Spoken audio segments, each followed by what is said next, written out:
एखादा किल्ला कसा छाती ठोकून उभा असतो, प्रत्येक टोकाचे मजबूत बुरुज, त्यांना जोडणारी तितकीच मजबूत तटबंदी, मोठाल्या सुळक्यांचे मोठे दरवाजे, आणि या सगळ्यांमुळेच तर किल्ल्यामध्ये राजा आणि त्याची जनता सुरक्षित राहते, हो की नाही? मैत्रिणींनो, बाळाच्या लसीकरणामुळे त्याच्या भोवती सुद्धा अशीच निरोगी सुरक्षा बांधली जाते. तुम्हाला एका तरुण आईची गोष्ट सांगते. तुमच्यासारख्याच तिला सुद्धा बाळाच्या लसीकरणाबद्दल शंका आणि प्रश्न होते. मग तिने काय केलं?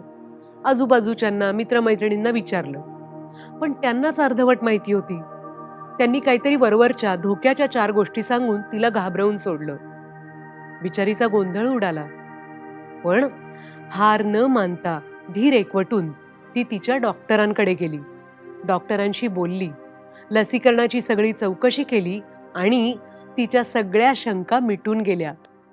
सांगितलेल्या वेळापत्रकानुसार ती बाळाला लसीकरणाला घेऊन गेली. त्यामुळे आज तिचं बाळ ठणठणीत आहे, अनेक संकटांपासून सुरक्षित आहे. तुम्हाला माहितीये, लसीकरणाला मुकलेल्या बाळांचे होणारे हाल आपल्या आशाताईंनी स्वतः पाहिलेले आहेत. म्हणून मी तुम्हाला विनंती करते की तुम्ही स्वतः डॉक्टरांकडे जाऊन लसीकरणाची सगळी चौकशी करा. ते खूप गरजेचं आहे.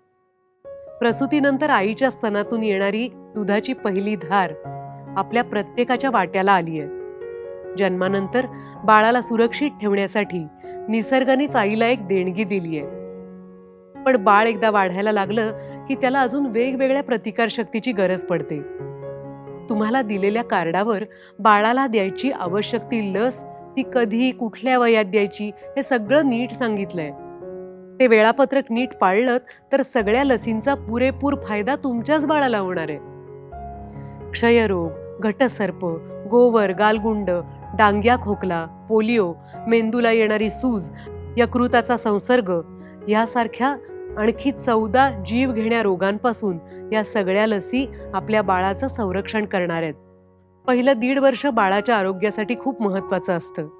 त्यामुळे जास्तीत जास्त लसी याच काळात द्यायच्या असतात. आणि सगळं मिळून पहिली 5 वर्ष तुम्हाला बाळाचं लसीकरण बघायचंय. कधी कधी लसींमुळे हलका ताप येतो, इंजेक्शनच्या जागी दुखतं, पण या तेवढ्यापुरत्या येणाऱ्या दुखण्यानं घाबरून जाऊ नका. बाळाच्या संपूर्ण आयुष्याचा, कल्याणाचा विचार करा. सर्व लसींची व्यापक चाचणी होऊन त्यांच्या सुरक्षिततेसाठी सतत परीक्षण चालू असतं. त्यामुळे जोखीम असली तरी तितकेच लसीकरणाचे फायदे सुद्धा आहेत. डॉक्टर या क्षेत्रातले तज्ज्ञ असतात. तुमच्या इतकीच त्यांना सुद्धा तुमच्या बाळाच्या आरोग्याची काळजी असते. त्यामुळे लसीकरणाची तुमची कुठलीही समस्या न घाबरता डॉक्टरांना विचारा. तुम्हाला सगळ्या प्रकारचं मार्गदर्शन देणं हे त्यांचं कर्तव्य आहे.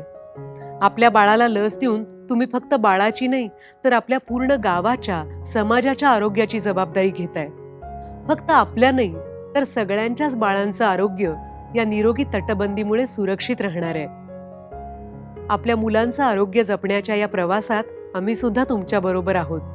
तुमच्या डॉक्टरांशी बोला, त्यांच्या सूचनांचं पालन करा आणि तुमच्या बाळाला आवश्यक असलेली प्रत्येक लस मिळेल याची खात्री करा.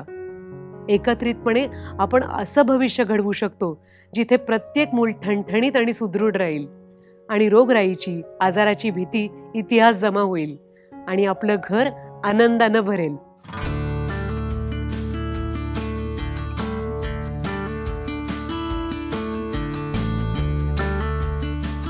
हा व्हिडिओ जास्तीत जास्त लोकांपर्यंत शेअर करा आणि आरोग्याच्या अशाच माहितीसाठी हेल्थ गुरु आय केअरला सबस्क्राईब करा.